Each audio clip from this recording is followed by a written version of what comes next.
Maybe courage isn't becoming someone louder. Maybe courage is finally letting the people you love hear your voice. Tonight's story is about a man terrified of pressing record and the women who taught him that authenticity is worth more than perfection. This story entitled The Hill Beneath the Sea of Stars.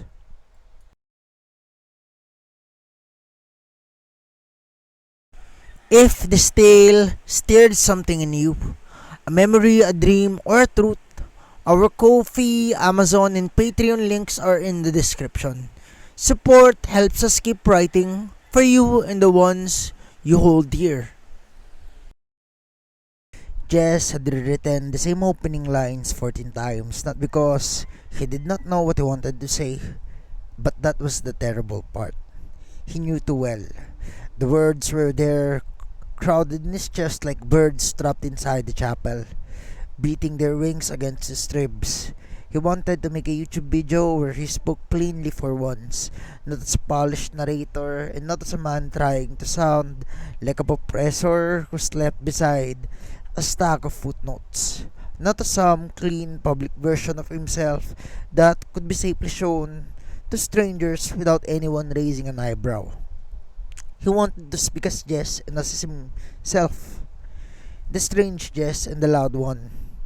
The man who loved fairy tales, powerlifting, MMA, wrestling rants, anime, poetry, Coke Zero, and absurd jokes, and the ridiculous miracle of being loved by women who knew exactly how strange he was and loved him anyway. But every time he pressed the record, his hand froze. On the monitor, his face stared back at him. It was too serious and too round and too tired and too unprofessional. It was too much. Just clicked the mouse and stopped at the recording before even saying hello. He leaned back in his chair and groaned at the ceiling. I sound fake when I try to sound professional, he muttered. But if I act like myself, people will think I'm insane. From the doorway, Young's voice floated in. That's because you're really insane, hon. Jess turned. Young stood there holding a wooden spoon like a royal scepter. Her hair was tied back, her eyes bright, with the kind of mischief that usually meant trouble was already wearing shoes and already trying to run behind her. Bio leaned against the wall with her arms folded. Ween peeked over her shoulder and Yejin carried the bowl of snacks. And Gion had a bottle of cola tucked under one arm like a nurse entering a battlefield with a forbidden medicine. Jess stared at them. No. Young blinked innocently. No what? No intervention, no group activity, no motivational quote. Bill grinned. Too late. We already formed a committee. Ween raised her hand and said I designed all the emotional support chaos. Yejin took the snack bowl. I brought the offerings to your god. And Jiun walked in last and placed the cola on his desk with a soft, decisive thunk. And I brought courage. Just looked at the bottle. That is not courage. That is carbonated bad decisions. Jiun smiled. Exactly. Just rubbed his face with both hands. And he said that he's trying to make a video. A real one. I want to talk like myself, but not look rude or dumb or ignorant. I don't want people thinking I'm unprofessional. Young came closer and tilted her head. Professional does not mean dead. That sounds something you put on a tombstone, Jess said. Bill pointed at him. Good. Put that in a video. Jess groaned again. See? This is why I can't record.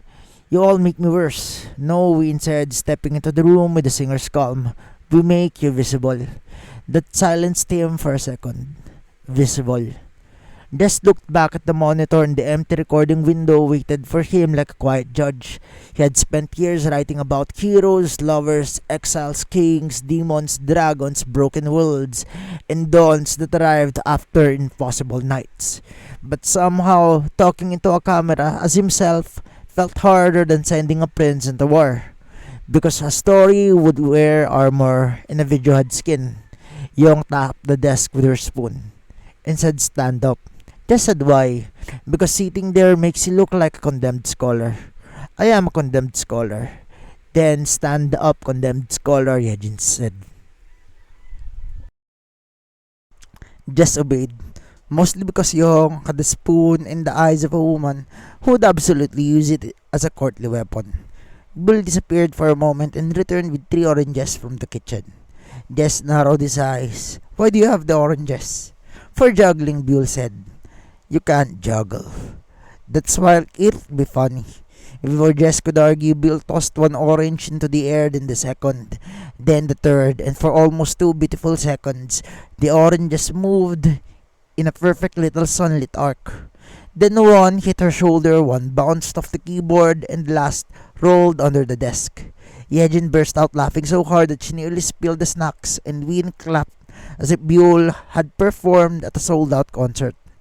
Young bowed solemnly toward the fallen orange. A masterpiece, she declared. The tragedy of citrus ambition. Just tried to laugh, and he failed.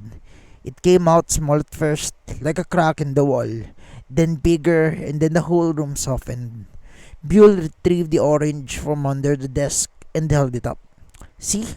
I looked stupid and lived. Jess pointed at her. You look elegant for 2 seconds, then got defeated by the fruit. Exactly, and that's authenticity. Ween stepped forward and said that it's her turn next. She cleared her throat and lifted one arm and hand dramatically, and sang the most exaggerated motivational note Jess had ever heard, turning the world record into a full operatic tragedy. Record, Jess. Record! And Yejin addressed the dance, moved behind her, swaying side to side with a snack bowl like it was a sacred drum. Young began tapping the spoon against the desk in rhythm. Buell used the oranges as percussion and Jiun laughed, soft and bright, and Jess felt something in him loosen. It was ridiculous, it was embarrassing, but it was home. Wayne stopped singing and pointed at him, saying that he should say something honest. Jess crossed his arms. Like what? Like the first thing you actually want to say in the video. Jess looked at the camera and his mouth opened, then shut. The room waited, not with pressure but with a judgment and with love that somehow made it harder, because love had a way of removing excuses. Finally he said, I'm tired of pretending I am not weird. No one laughed, and Gio nodded. Hon, that's good. Jess swallowed. I'm tired of trying to make everything look clean before I share it. I write poems, stories, rants, reviews, dumb jokes, serious essays, and sometimes I don't know what my channel is supposed to be. But maybe that's the point because it's supposed to be me. Young then smiled. Buell's expression softened. We leaned against the desk, quiet now. Yejin hugged the snack ball closer to her chest, and June opened the cola and handed it to him. Drink, she said. Jess took it. You're all enabling my downfall. No, June said. We are watering the goblin. Jess nearly choked, laughing. He drank and the face burned pleasantly down his throat. It was cold and sharp, waking something in him. June stepped closer, her voice became gentle. Jess, you don't have to impress people who already decided not to understand you. Just have to be yourself enough that the right people can find you. Make us proud by being honest, and make yourself proud by not hiding. Jess looked at her and June smiled, but there was no joke in it now. To me, you will always be the one with the biggest heart. And the room became very still. Jess felt the words land somewhere deep. Some were tired from carrying too many invisible bags. But the fear did not disappear. It did not shatter like glass or burn away like fog. It simply became smaller, like a monster seen in daylight. Still ugly, but no longer able to pretend it was the whole world. He looked at Young, who watched him with soft eyes. Buell gave him a small thumbs up, and Wien nodded once, like a musician giving the first beat. Yejin whispered, You can do it, and just turned to the camera and pressed record. This time he did not stop. He did not begin with a polished hook. He did not sit up like a corporate statue, nor he did not try to make himself taller, smarter, smoother, or safer. He looked into the lens and laughed. Yo, I'm Jess. I write fairy tales, poems, web novels, and weird essays, and sometimes I rant like a goblin who found Wi-Fi in a dungeon. I used to think I had to sound professional so people would take me seriously, but honestly, I'm tired pretending that I'm not strange.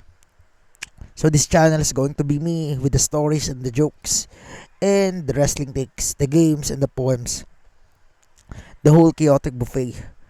Stay if you like it, laugh if you want, leave if it's not for you, but I'm done hiding. And then he stopped, and for a moment no one moved. Then Young screamed like he had just won a championship belt. Bill clapped so loudly one of them who was eating oranges and the one Bill was juggling fell again. Win sang a victory riff. Yajin danced across the room with a snack ball raised above her head, and Jian grabbed Jess by the shoulder and shook him lightly. See, there he is. Jess laughed, embarrassed and relieved. It was probably terrible. It was Young said, and that is better. Bill leaned over the desk and replayed the clip. Just to watch himself on screen, expecting to cringe so hard, but his soul would leave through the window. And then, instead, he saw a man who looked nervous. Yes, awkward. Yes, too honest. Maybe, but alive. He had not realized how much he missed looking alive. And later that evening, when the sky had softened into a deep blue and the city lights began their small, earthy imitation of heaven, they climbed the hill behind the house faintly of soil, leaves, and distant rain. Just carried the blanket under one arm. Yejin carried the snacks. Biol carried the surviving oranges. Win hummed the ridiculous record song under her breath. Young walked beside Jess, occasionally bumping his shoulder. And Jian trailed a little behind, looking up at the first stars. On the top of the hill, the world opened. Below them, the city glimmered in scattered gold, and beyond it, the dark outline of that sea held the last silver of the horizon. Above them, the stars gathered slowly, shy at first, brighter, until the sky seemed less like emptiness and more like a great listening room. They spread a blanket on the grass and sat together. No one said anything for a while. That was rare for them and beautiful because of it.